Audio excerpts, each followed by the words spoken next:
Hi, I'm Andrew, and right now I'm standing inside of one of Haas's 24 robot cells. These two ST40s and this robot make this ST30 spindle shaft. And not long from now, this spindle shaft is going to be inside of one of our popular ST series turning centers.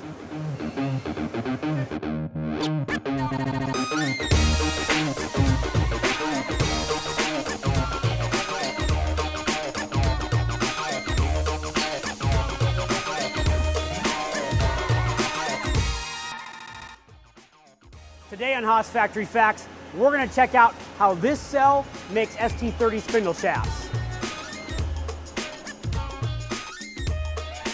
This slug of annealed 4140 weighs 170 pounds right now. Before this robot showed up, the operator needed the crane each time he loaded this shaft. But with its 280-pound capacity, this Motoman Up 130 does it with ease.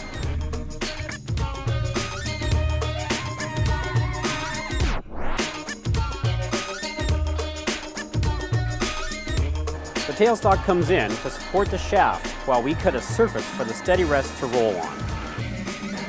Now, as you might expect, we normally use coolant on every tool used on this part, but we thought we'd show the first roughing operation dry. We do some pretty stout cuts, as you can see. Here we're cutting at a feed of 22 thousandths per rev at a surface footage of 550. Here we see the intermediate roughing pass. Look closely and you'll see the insert glowing red hot. Modern inserts have extraordinary capabilities. At this point, we've removed more than 100 pounds of material from this shaft. Now we finish the ID bore to half depth with this 12-inch long damped boring bar. 2 passes at an 1/8 inch deep and then the ID is done. Lastly, a spot of end work and we're ready to move the shaft to our second machine. The robot clamps the shaft. The chuck and steady rest unclamp, and the robot is even nice enough to dump the chips before leaving. A quick regrip to the number 2 position, and it's loading time again.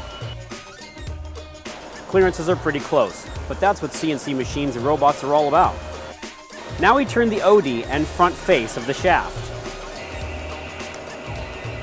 Next we drill 12 holes equally spaced around the spindle front face. These are the holes where the customer's chuck or adapter plate will get bolted to the spindle. And lastly, we finish up by tapping those same 12 holes we drilled earlier.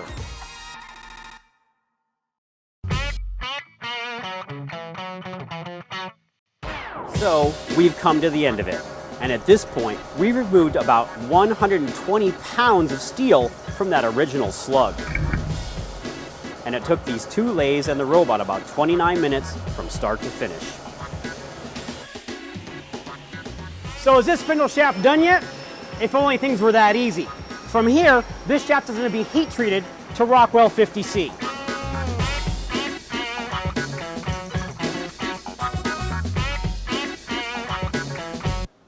Then it comes here to get hard turned, to bring it close to final grind size. Yep, this SL40 is still running strong day in and day out, making parts that are going to go into our new Haas lathes.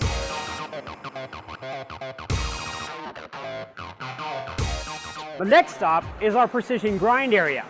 And yep, inside here we've got another robot. This robot is keeping this grinder busy and keeping efficiencies high. Then when we're all done here, our next stop is the spindle assembly area.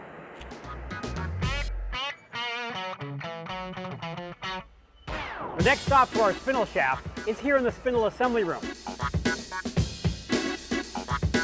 This is pretty much where all the magic happens. Hey, Leo. Now Joe right here is about to drop this hot bearing onto the spindle shaft. Once this spindle cartridge is complete, it'll be dropped into one of these spindle heads here. Then it'll be moved to the lathe assembly line and installed on a machine.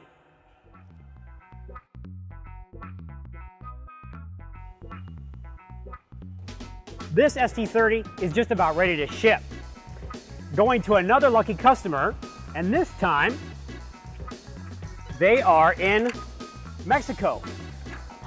And here's that same spindle shaft that we started with not too long ago. So we've watched as this shaft made its way from our robot cell to the hard turn area, then the grind cell, and finally it ended up in the spindle assembly area where we turned it into a complete assembly. So we watched that spindle shaft go through quite a transformation.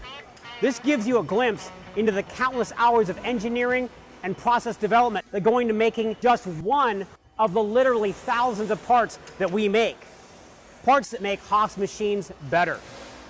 In this show, we'll take you behind the scenes so you can see just how serious we are about making great machine tools. See you next time on Factory Facts, and thanks for watching.